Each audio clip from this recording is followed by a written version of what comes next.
Monsoon tour, మధురానుభూతులు sure. పూర్తి వివరాలకు చదవండి రేపటి సాక్షి దినపత్రిక. ప్రసాద్ గారు, లడ్డూలో కొవ్వు నెయ్యిగా అంటే యానిమల్ ఫ్యాట్ కలిసినటువంటి నెయ్యిని వాడారని చంద్రబాబు నాయుడు గారు ఆరోపణ చేయడం, దానిపైన ఇష్యూ ఎంత పెద్దదైందో తెలుసు. ఈరోజు జగన్మోహన్ రెడ్డి గారు దర్శనానికి వెళ్తానంటే అనుమతి లేదంటూ పోలీసులు నోటీస్ ఇచ్చి ఆపేయడం, ఇవన్నీ చూస్తుంటే తిరుమల చరిత్రలో ఎప్పుడైనా హోర్డింగులు ఫ్లెక్సీలు పెట్టి అనుమతి లేదు అని చెప్పినటువంటి చరిత్ర తిరుమలకుందా? ముందుగా సాక్షి ప్రేక్షకులకు నమస్కారం అండి, అలాగే ప్యానెల్లోని పెద్దలకి మీకు కూడా నమస్తే అండి. సార్, ఒక్క విషయం నేను చెప్పగలను.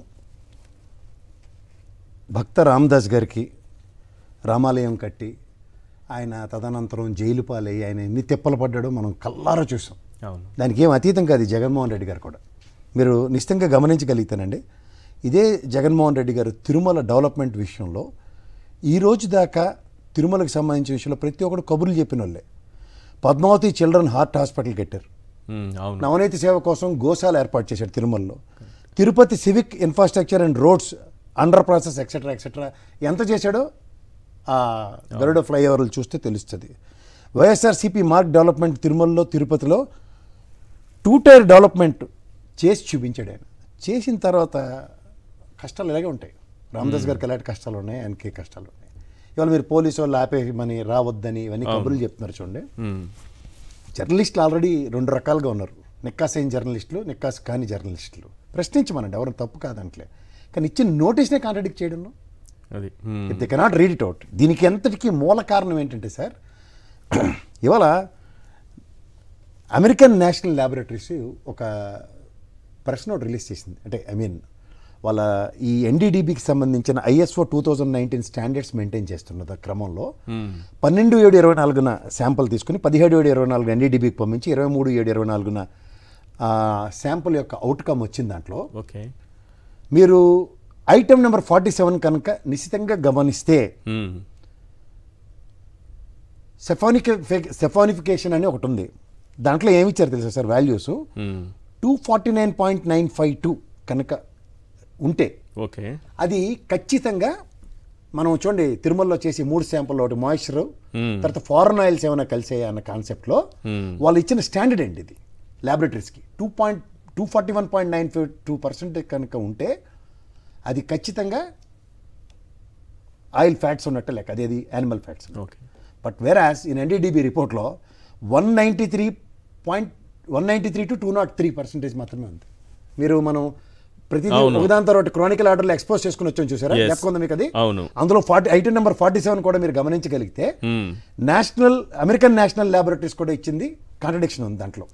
సో దీంతో ఆ రిపోర్ట్ ఖచ్చితమైన తేటతెల్లం అయిన తర్వాత ఇప్పుడు మీరు ఇంకొక విషయాలన్నీ గమనించుకోగలుగుతానండి. నెంబర్ 1, జగన్మోహన్ రెడ్డి గారు ఒక అభియోగం మోపగానే వచ్చి ప్రెస్ మీట్ పెట్టారు, దొల్లగొట్టి దోపం వేశారు. అందులో ప్రాసెస్ ఏంటి, ప్రొసీజర్ ఏంటి, వాట్ ఈస్ ద అవుట్కమ్ అన్నది. సంబంధిత వ్యక్తులు నాటి ఈడీ గారు ఎవరైతే ఉన్నారో, ఆయన పేరు ఏంటంటే మన ధర్మారెడ్డి గారు, ఆయన కూడా రావట్లేదంటే ఆయన కూడా ప్రెస్ మీట్ పెట్టి చెప్పారు. తర్వాత ఆయనకన్నా ముందు ఇప్పుడు కరుణాకర్ రెడ్డి గారు కన్నా ముందున్న సుబ్బారెడ్డి గారు హైకోర్టు సంబంధించిన హైకోర్టుకి వెళ్ళారు, సుప్రీంకోర్టుకి కూడా వెళ్ళారు. ఉన్న కరుణాకర్ రెడ్డి గారు స్వామివారి సన్నిధికి వెళ్ళి అక్కడ ప్రమాణం చేశారు. తిరుమల చరిత్రలో కూడా ప్రమాణం చేసిన ఉదంతం లేదు. నెక్స్ట్ ఉన్నది జగన్మోహన్ రెడ్డి గారు, నన్ను ఈ విధంగా ఆపాదిస్తున్నారా అన్న దగ్గర ఈయన ఇవాళ తిరుమల ప్రయాణం. కరెక్ట్. సో ఇందులో క్లారిటీ, ట్రాన్స్పరెన్సీ ఎవరికి ఉంది? జగన్మోహన్ రెడ్డి గారు ఉన్నది ఉన్నట్టు కనబడుతున్నప్పుడు ముందున్నటువంటి పాలక మండలి వాళ్ళకి ఉంది, చైర్మన్లకు ఉంది. ఇద్దరు చైర్మన్లు కమిట్మెంట్ చూపించారు. Respected EO has given his own commitment. Whereas 2000 అంటే వాళ్ళ అబద్ధాల కూడికలు ఎలా ఉంటాయి మీరు గమనించండి. ల్యాబొరేటరీసే లేవంటున్నారు. తిరుపతిలోనూ తిరుమలలోనూ ల్యాబొరేటరీస్లో వాళ్ళ ప్రభుత్వంలోనే 14 కంటైనర్లు రిజెక్ట్ చేశారని చెప్పిన తర్వాత అవునా నిజమా అని సంబరమాచారు. గేట్లు లేని వాళ్ళు తిరుమలలో తిరుపతిలో అసలు టెస్ట్ చేసే ల్యాబ్లే లేవన్న దగ్గర ఇదేట పోయి మీకు గవర్నమెంట్ లో కూడా 14 సార్లు రిజెక్ట్ చేశారు. అవును కదా, తూచని మళ్ళీ కళ్ళు. నెక్స్ట్ జరిగింది ఏంటి, లడ్డూ ప్రసాదాల్లో జరిగిందని చెప్తున్నారు. మరి మిగిలిన ప్రసాదాలను కూడా అదే నెయ్యి వాడతారు కదా సార్. వడలు, అప్పడాలు, అప్పాలు ఏం చేసినా స్వామివారికి జిలేబీలతో సైతం అదే నెయ్యి వాడతారు. అదేంటిది నవనీతి సేవకి 1000 ఆవుల పైన పెట్టి చేసినట్టు కదా.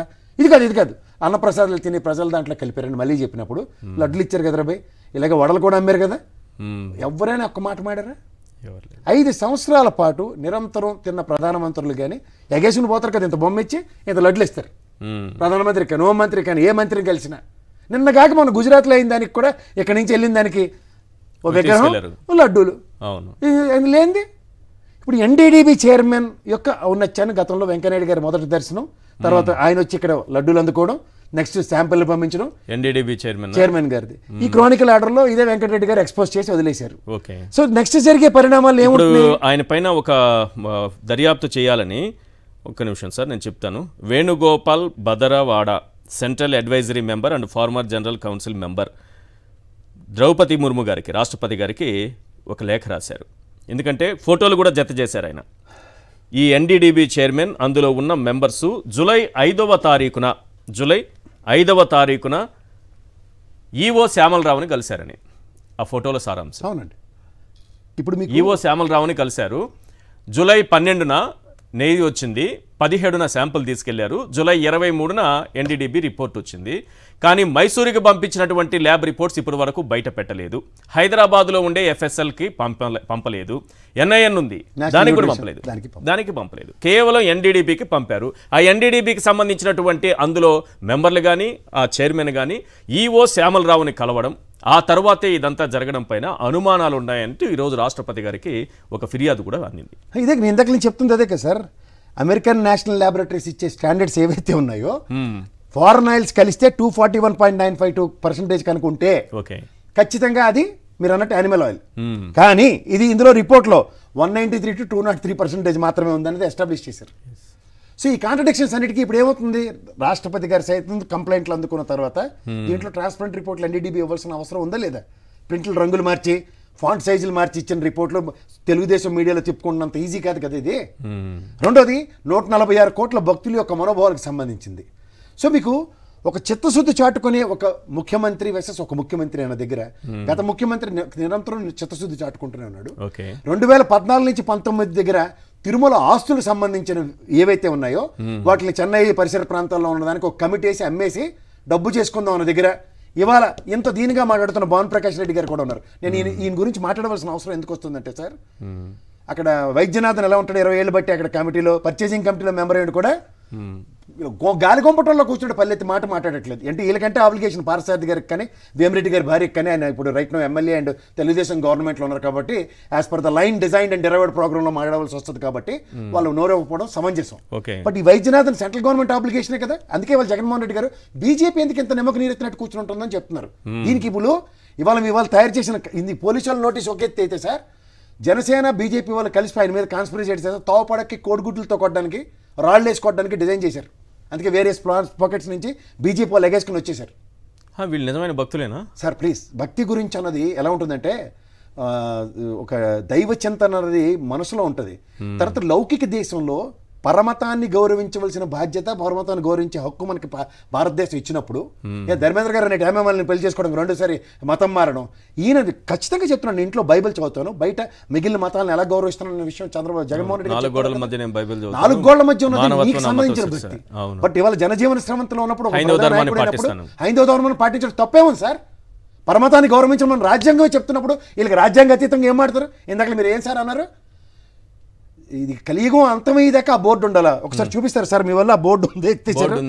అంటే బోర్డు జగన్మోహన్ రెడ్డి గారు ట్రిప్ అయిపోయిన వెంటనే బోర్డు ఎత్తిసారు. చూడండి, బోర్డు తీసేసారు. చూడండి బాబు, ఇది జగన్మోహన్ రెడ్డి గారు ట్రిప్ క్యాన్సిల్ అయిందని కానీ బోర్డు ఎత్తేస్తున్నారు. అంటే ఒక వ్యక్తి కోసం మాత్రమే తిరుమల పనిచేస్తుంది, అడ్డుకోవడానికి. ఒక్క మనిషిని, అదే చెప్తున్నాను, ఒక మహాశక్తి ఒక మనిషి రూపంలో ఉంటే బోర్డు తీసేస్తున్నారా? నిలువ అదే చేస్తున్నారు, చూడండి, ఇప్పేస్తున్నారు. అలాగే తిరుమలని రాజకీయాలకు వేదికగా మార్చినట్టు అనిపించట్లేదా సార్? ఇది మీరు వేదికగా మారుస్తున్నారు అన్నప్పుడు 2014 నుంచి 19 దగ్గర ఆస్తులు అమ్మేసేయడానికి వెనక ముందు ఆడలేదు ఇల్లు. ఏం మాడుతున్నారు సార్ మీరు? ఇంకా అందుకే చెప్తున్నారు, మీరు అమాయకంగా అడగండి సార్. కాదు సార్, కాదు, ఆస్తులు అమ్మేయడం అంటున్నారే. అప్పుడు కమిటీ వేశారు కదా చంద్రబాబు నాయుడు గారు. ఆ కమిటీలో భాను ప్రకాష్ రెడ్డి గారు ఉన్నారా లేదా కనుక్కోండి సార్ ఒకసారి. భాను ప్రకాష్ రెడ్డి గారు ఉన్నారా లేదా చెప్పండి ఒకసారి. నేను ఎందుకు చెప్తున్నానంటే ఇవాళ 24 గంటలు నాకు తెలిసి వేలాది విష్ణు గారు కూడా రోజు సంప్రోక్షణ చేయండి, ఇంట్లోంచి బయటికి రాడు ఆయన, పొద్దున్న సాయంత్రం దైవ కైంకర్యాలు చేయండి. ఇలాంటి వ్యక్తులు యొక్క మనోభావాలు ఎలా ఉంటాయి? అలాంటిది రోజు 24 గంటలు కనీసం అగ్రిగేటర్ 2 గంటలు నేను తిరుమలలో ఉంటానని చెప్తున్నాడు ఆయన. ఎవరు వచ్చినా వెనకదల ఎస్కార్ట్ ఉంటాడు గ్యారంటీగా ఆయన. అలాంటి ఆయన ఇన్ని రోజుల్లో ఒక్కసారి కూడా ప్రసాదం తినలేదా? నెయ్యి కల్తీ మీద ఒక్క రోజులో మాట్లాడాడా? ఆ ఛానల్లో కూర్చోబెట్టగానే పీఠ వేయగానే పీఠాధిపతుల్లో మాట్లాడేస్తున్నాడు. నాకు తెలియక అడుగుతాను సార్, నిజంగా నీకు చిత్తశుద్ధితో పనిచేసిన జగన్మోహన్ రెడ్డి, నేను ఇందాక చెప్తుంది డెవలప్మెంట్స్ ప్రాస్పెక్టివ్లో, స్వామివారి మీద నిజమైన కమిట్మెంట్ ఉండి వాళ్ళ గోశాలను ఎందుకు పెట్టాడు సార్ ఆయన? నవనీత్ సేవ అంటే చేసింది నీకు చేత కాలేదు. 2014 నుంచి 19 దాకా ఉన్న గవర్నమెంట్లో ఉన్న ఆస్తులు అమ్మడానికి విశ్వ ప్రయత్నం చేసి భగీరథ ప్రయత్నం చేశారు. తర్వాత తిరుగుబాటు రాగానే ఏం సబ్మిస్ చేశారో అందరికీ తెలిసిన విషయం. కమిటీలో ఉండి మాత్రం ఆ పనులు చేయడానికి మాత్రం సంతకాలు పెట్టేస్తారు. బోర్డు మెంబర్లుగా ఉన్నప్పుడు మమ అంటే మమ, అంతేగా అంతేగాని F2 సినిమాలు చూపిస్తారు. ఇవాళ అందరు దర్శనాలు తీసుకెళ్తారు. ప్రధానమంత్రులు కానీ ప్రతి ఒక్కరు వచ్చినప్పుడు వెనకాల ఎస్కాట్ ఉంటారు. కానీ ఆ రోజు ఒక్కరోజు కూడా పల్లెత్తు మాట మాట్లాడరు ఇదే స్వామివారి ప్రసాదం మీద. కానీ ఇవాళ మాత్రం ఈ ప్రభుత్వం ఒక టాస్క్ ఇవ్వగానే అవునంట ఈ టాగునితో మాత్రం యాడ్ చేస్తారు ప్రతి వాళ్ళు.